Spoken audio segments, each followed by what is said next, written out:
پچھلے سیشنز میں ہم نے یہ دیکھا کہ گوگل شیٹ کے اوپر انالیسس کیسے کرتے ہیں، رینجز کیسے ڈیولپ کرتے ہیں، رینجز کو آئیڈینٹیفائی کیسے کرتے ہیں، ڈیٹا فائل کیسے ڈیولپ کرتے ہیں۔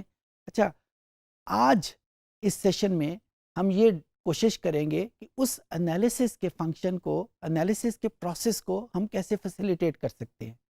جو کمپیوٹر کی اسکرین ہے وہ ایک بہت چھوٹی سی جگہ ہوتی ہے، اور اگر ہمارے پاس ڈیٹا فائل بہت بڑی ہے تو ہمیں بہت زیادہ ماؤس کو کبھی اسکرین کے اس طرف جانا پڑتا ہے، کبھی نیچے، کبھی اوپر، اور وہاں پہ خاص کر جب ہم ڈیٹا فائل کے ریفرنس سے بات کرتے ہیں تو ٹائٹل یا اس کا جو ریفرنس ہوتا ہے فرسٹ کالم وہ چھپ جاتا ہے۔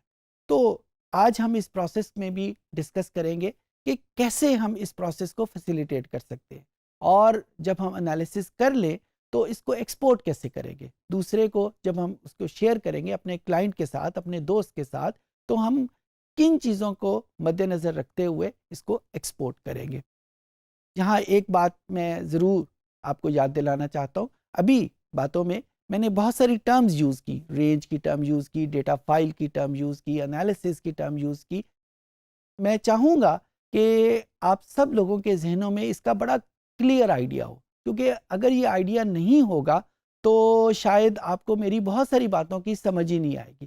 تو اگر اس وقت بھی آپ کسی آئیڈیا کو، کہ فار ایگزامپل رینج کس کو کہتے ہیں، از ایکول ٹو کا نشان ہم گوگل شیٹ میں کس وجہ سے یوز کرتے ہیں، ڈیٹا فائل کس چیز کو کہتے ہیں، عام فائل اور ڈیٹا فائل میں کیا فرق ہوتا ہے، تو میں ریکویسٹ آپ لوگوں سے کروں گا کہ پچھلے سیشنز کو ریفر کر کے جہاں جہاں پہ یہ چیزیں ڈیفائن ہوئی ہیں وہاں سے ان چیزوں کو اپنے ذہن میں ایک کلیئر آئیڈیا ڈیولپ کر لیں، تاکہ میری باتیں آپ کو بہتر طور پہ سمجھ آ سکیں۔ تو آئیے ہم کمپیوٹر پہ چلتے ہیں اور اس پہ ہم یہ دیکھیں گے کہ اپنے انالیسس کے پروسیس کو ہم کیسے فیسیلیٹیٹ کریں گے۔ جی اسٹوڈنٹس، تو یہ میرے پاس وہی فائل یہاں پہ گوگل شیٹس پہ اوپن ہے جس کو میں نے کیگل سے ڈاؤن لوڈ کیا تھا، اور یہ آپ کے ڈاؤن لوڈ ایریا پہ موجود بھی ہے۔ جب میں اس فائل کو دیکھتا ہوں تو اس میں بے تحاشا کالمز ہیں اور بہت ساری روز ہیں۔ اگر میں گننا چاہوں تو 133 کالمز ہیں اور 5000 کے قریب اس کی روز ہیں۔ It's pretty long file. اچھا، جب میں اس کو مختلف حصے اس کے دیکھنے کے لیے ماؤس کے تھرو اس اسکرین کو موو کرتا ہوں تو دیکھیں جو ہی میں نے اس کو نیچے کیا تو اس کا جو ٹائٹل ہے، جو ہیڈنگز ہیں روز کی، وہ ختم ہو گئی، سارے وہ اوپر چلی گئی ہیں۔ سملرلی اگر میں اس کے کالمز کو آگے کرتا ہوں تو جو فرسٹ کالم ہے، جو ریفرنس کالم ہوتا ہے، وہ بھی میری نظر سے اوجھل ہو گیا۔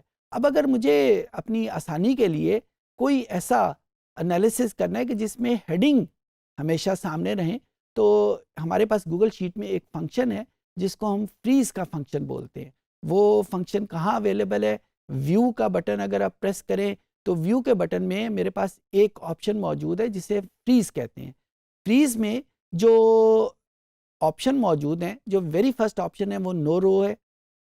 اس وقت میں 1 رو کو کلک کرتا ہوں اور اس کا فنکشنالٹی، یعنی اس کا جو ایفیکٹ ہے وہ اسکرین کے اوپر کیا ہوتا ہے وہ آپ کو دکھاتا ہوں، تاکہ آپ کو سمجھ آ جائے کہ یہ فریز کا کیا مطلب ہے۔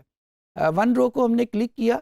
اب آپ دیکھیں کہ جو فرسٹ رو ہے اس گوگل شیٹ کے اوپر، اس کے نیچے ایک گرے سی لائن آ گئی ہے، اور اگر میں اس کو ماؤس کی مدد سے اس ڈیٹا فائل کو براؤز بھی کرتا ہوں تو ڈیٹا تو موو ہو رہا ہے، لیکن وہ جو ویری فرسٹ رو ہے وہ وہیں پہ فریز ہے، جو کہ اس فنکشن کی پہچان بھی ہے۔ تو 1 رو کے فریز کرنے کا مطلب یہ ہے کہ اب میں اس ڈیٹا کو کیسے بھی موو کروں، وہ جو ویری فرسٹ رو ہے وہ وہیں پہ رہے گی، وہ موو نہیں کرے گی، اور ظاہر ہے یہ ہمیں انالیسس کے وقت بہت آسانی رہے گی۔ اگر ہم نے کسی خاص ویریبل کا کالم ہیڈنگ دیکھنی ہے، اس کا نمبر دیکھنا ہے، سیل ریفرنس رینج وغیرہ کے حساب کرنا ہے، تو یہ فرسٹ رو کو فریز کرنا بہت آسان رہتا ہے۔ سملرلی جب ہم اسی ویو میں فریز میں ہم کالم کے اوپر جا کے 1 کالم کو فریز کرتے ہیں تو اس کا ایفیکٹ بھی وہی ہوگا، رو کی بجائے اب یہ فرسٹ کالم کو فریز کر دے گا۔ تو ایک بات جو یاد رکھنے والی ہے کہ جب گوگل شیٹ 1 رو کہتی ہے تو اس کا مطلب ہمیشہ فرسٹ رو ہوتا ہے۔ سملرلی 1 کالم جب گوگل شیٹ کہہ رہی ہے تو اس کا ہمیشہ مطلب فرسٹ کالم ہوگا۔ یہ ایسا نہیں ہو سکتا کہ یہ دوسرا یا تیسرا یا چوتھا کالم یا دوسری یا تیسری یا چوتھی رو کو ہم فریز کر سکیں. تو یہ فیسلٹی اویلیبل ہے فرسٹ رو اور فرسٹ کالم کے لیے. اور کیوں اویلیبل ہے صرف ان روز اور کالم کے لیے؟ کیونکہ فرسٹ رو میں ہیڈنگز ہوتی ہیں اور فرسٹ کالم میں عام طور کے اوپر ریسپونڈنٹ کا ریفرنس ہوتا ہے. اب اس بات کی بھی آپ کو سمجھ اسی وقت آئے گی جب آپ کے پاس ذہن میں ڈیٹا فائل کا کیا سٹرکچر ہوتا ہے وہ کمپلیٹ ہو. جو ابھی تھوڑی دیر پہلے میں نے آپ کو کہا کہ اس سیشن سے پہلے اگر یہ کانسیپٹ آپ کے ذہن میں کلیئر نہیں ہے تو کائنڈلی ان سیشنز کو میں جا کے دوبارہ سن کے ان کو اپنے ذہن میں کلیئر کر لیں. اوکے. سملرلی جب ہم اس کو 2 روز کو فریز کرنا چاہتے ہیں، 3 روز کو فریز کرنا چاہتے ہیں، تو وہاں پہ ہم بڑی آسانی کے ساتھ اس فنکشنالٹی کو یوز کرتے ہوئے کر سکتے ہیں.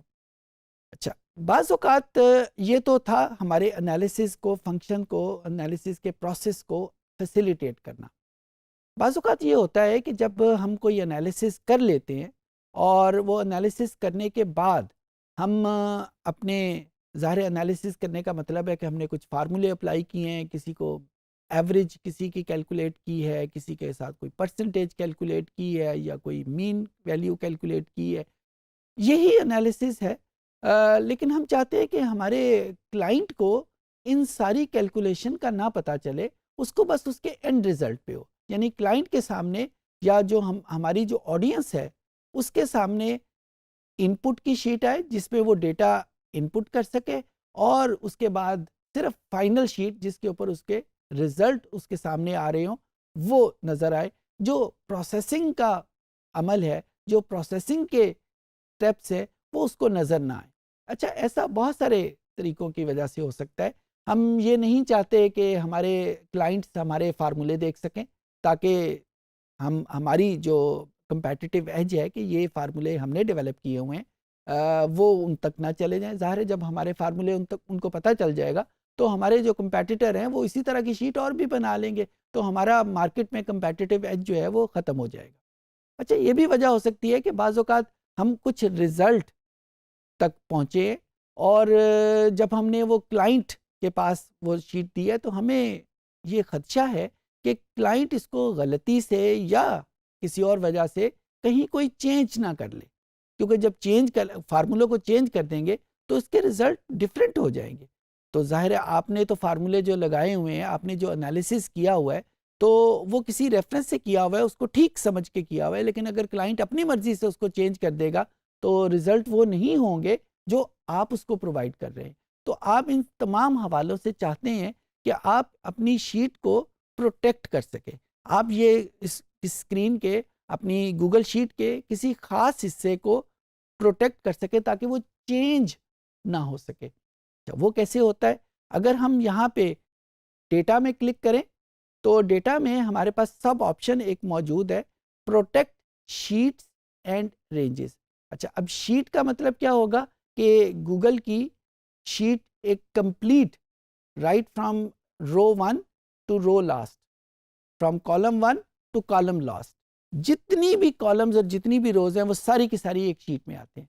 اگر میں اس والے آپشن کو کلک کروں گا تو پوری شیٹ بھی پروٹیکٹ ہو سکتی ہے. اور اگر میں کسی ایک خاص رینج کو، 2 یا 3 سیل کو یا ایون ایک سیل کو پروٹیکٹ کرنا چاہتا ہوں بجائے کہ پوری شیٹ کو پروٹیکٹ کروں، تو وہ بھی یہاں پہ عمل ہو سکتا ہے. فار ایگزامپل کیسے ہم کریں گے؟ اس کو کلک کیا، اب ہمیں یہ آپشن دے گا ایڈ اے شیٹ اور رینج. اب ہم نے وہ ایریا بتانا ہے کہ جس کو ہم نے فریز کرنا ہے. کیا ہم نے ایک کمپلیٹ شیٹ کو فریز کرنا ہے یا صرف ایک رینج کو فریز کرنا ہے؟ اس کو کلک کیا، اب ہم نے اس کا کوئی نام رکھ دیا. فار ایگزامپل میں یہاں پہ رکھ لیتا ہوں اس کا نام کلائنٹ پروٹیکشن ایریا 1.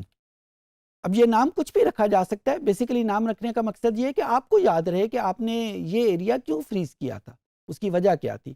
تو کوئی بھی نام رکھا جا سکتا ہے جو آپ کو یاد رہے. اس کے بعد اگر آپ نے کسی رینج کو فکس کرنا ہے یا کمپلیٹ شیٹ کو فکس کرنا ہے تو یہ دونوں آپشن یہاں پہ موجود ہیں.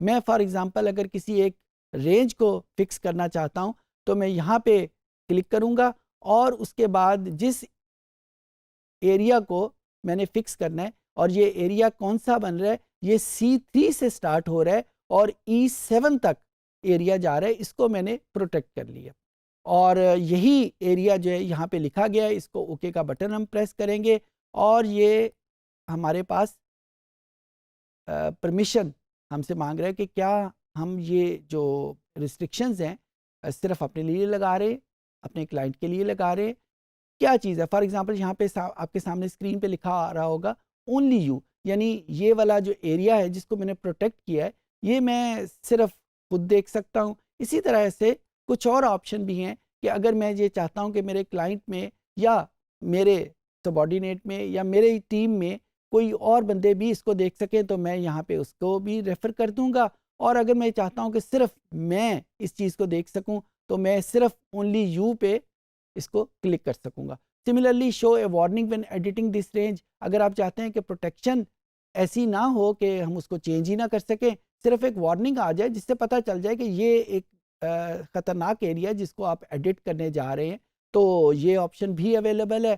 عام طور کے اوپر جو یوز کیا جاتا ہے وہ ریسٹرکشن پہ کیا جاتا ہے تاکہ اس ایریا کو مکمل طور کے اوپر فریز کر دیا جائے، پروٹیکٹ کر لیا جائے کہ آپ کے علاوہ کوئی بھی اس کو چینج نہ کر سکے. اس کو ڈن کر دیا. اب یہاں پہ اس نے سیو کر لیا. اب جب بھی اس ایریے میں آپ اگر کوئی چینج کریں گے، آپ کو تو اجازت ہے، کمپیوٹر آپ کو نہیں روکے گا، لیکن اگر آپ کے علاوہ کسی اور اکاؤنٹ سے یہ چینج ہونی چاہے گی تو کمپیوٹر اس کو روک دے گا. اچھا، کمپیوٹر کو کیسے پتا چلے گا کہ اس وقت کمپیوٹر پہ آپ کام کر رہے ہیں یا کوئی اور کام کر رہا ہے؟ تو آپ کو یاد ہوگا کہ جب ہم نے گوگل شیٹ آن کی تھی تو اس نے سب سے پہلے ہم سے گوگل کا یا جی میل کا اکاؤنٹ مانگا تھا. تو گوگل شیٹ اس اکاؤنٹ سے آئیڈینٹیفائی کرے گی کہ اس وقت کمپیوٹر کے اوپر کام کرنے والے آپ ہیں یا کوئی اور ہے. تو اگر آپ اپنے اکاؤنٹ سے اس کو چینج کر رہے ہیں تو گوگل آپ کو بالکل نہیں روکے گا کہ اس کو چینج کیسے کرتے ہیں یا چینج کریں گے یا چینج کرنا نہیں چاہیے. لیکن اگر آپ کے علاوہ گوگل شیٹ کے اوپر کسی اور اکاؤنٹ سے اسی شیٹ کے اوپر کام کیا جا رہا ہے تو گوگل اس پرٹیکولر ایریا میں کوئی بھی چینج کرنا چاہوں گا تو اس کو وہ روک دے گا. تو یہ طریقے ہم عام طور کے اوپر استعمال کرتے ہیں. ہم پوری شیٹ کو بھی روک سکتے ہیں. بہت سارے جب ہم بنی بنائی ایپلیکیشن دیکھتے ہیں گوگل شیٹ کے اوپر تو ہمارے پاس یہی والا فیچر جو ہے وہ سامنے آ جاتا ہے کہ کچھ ایریا تو ہم ایڈٹ کر سکتے ہیں، اس میں چینجز کر سکتے ہیں اپنی مرضی سے، نمبر، فارمولے وغیرہ انٹر کر سکتے ہیں، اور کچھ ایریا اس شیٹ کے بنانے والے نے پروٹیکٹ کیا ہوتا ہے، فریز کیا ہوتا ہے تاکہ ہم اس میں چینج کرنا بھی چاہیں تو نہ کر سکیں. کیوں نہ کر سکیں؟ کیونکہ یہاں پہ اس کے کاپی رائٹس ہیں، یہاں پہ اس کے اپنے فارمولے ہیں، اور وہ یہ نہیں چاہتا کہ اس کے رزلٹ ان آتھورائزڈ وے سے چینج ہو جائے. تو یہ میں نے کوشش کی ہے کہ آپ کو یہ دو فیچر بتا سکوں. یہ بہت یوزفل فیچر ہے. یہاں پہ کون سے دو فیچر؟ ایک میں نے ویو میں فریز کو کیا ہے، اور یہاں پہ ایک بات آپ کو بتاتا چلوں کہ جب ہم فریز کر لیتے ہیں، جس طرح اس وقت آپ کو اسکرین جو نظر آ رہی ہے وہ فریز فارم میں ہے. اگر آپ اس وقت دیکھیں تو اسکرین میں فرسٹ رو اور فرسٹ کالم فریز ہے، لیکن اگر آپ یہ چاہتے ہیں یہ ان فریز ہو جائے، یعنی جو فریزنگ کا پروسیس ہے وہ ہم ختم کر دیں، تو اس کو کیسے کریں گے؟ ویو میں جا کے وہی فریز، اور پھر ہم نو روز پہ کلک کر دیں گے. جو ہی نو روز کلک کیا تو یہاں پہ روز میں جو نیچے گرے کلر کی لائن تھی وہ ختم ہو گئی، یعنی گوگل اس کو فریز نہیں کر رہی. سملرلی جب ہم کالم کو انفریز کرنا چاہیں گے تو نو کالم پہ کلک کر دیں گے تو وہ گرے کلر کی لائن ختم ہو جائے گی. دوسرے معنوں میں آپ کو یہ کہہ رہا ہوں کہ کسی بھی گوگل شیٹ کو دیکھتے ہیں ہمیں کیسے پتا چلے گا کہ کیا اس میں کچھ کالمز یا کچھ روز فریز ہوئی ہیں یا نہیں ہوئی، تو اس کی انڈیکیٹر وہ گرے لائن ہے کہ جس کی مدد سے ہمیں پتہ چلتا ہے کہ یہ ایریا فریز ہے اور یہ ایریا فریز نہیں ہے. فار ایگزامپل اس وقت اگر میں شیٹ کو دیکھوں تو اس شیٹ میں فرسٹ رو یا فرسٹ کالم یا سیکنڈ رو یا سیکنڈ کالم کوئی ایریا بھی فریز نہیں ہے. کیوں؟ کیونکہ کوئی بھی گرے لائن نہیں لگی ہوئی. تو اسٹوڈنٹس، ہم نے دیکھا اس سیشن میں کہ ہم انالیسس کے پروسیس کو فیسیلیٹیٹ کیسے کریں گے. اپنی کمپیوٹر کی اسکرین اگر بہت چھوٹی ہے اور ڈیٹا فائل بہت بڑی ہے تو ہم کیسے اسکرین کے کچھ حصے کو فکس کر لیں گے، فریز کر لیں گے، اور پھر ہم اپنے انالیسس کو ہم آسانی کے ساتھ پرفارم کر سکیں گے. سملرلی جب ہم نے اس چیٹ کو اپنے کلائنٹ کو، اپنے دوست کو یا کسی اور جگہ پہ شیئر کرنا ہو، اور ہم اسکرین میں جو ہم نے فنکشن کی ہے، ہم نے جو پروسیسنگ کی ہے، جو فارمولے اپلائی کیے ہیں، ان کو چھپانا چاہتے ہیں تاکہ ہمارے کاپی رائٹس بھی رہیں، تو ان کو کیسے چھپائیں گے؟ امید ہے کہ یہ ساری چیزیں آپ کو سمجھ آ گئی ہوں گی.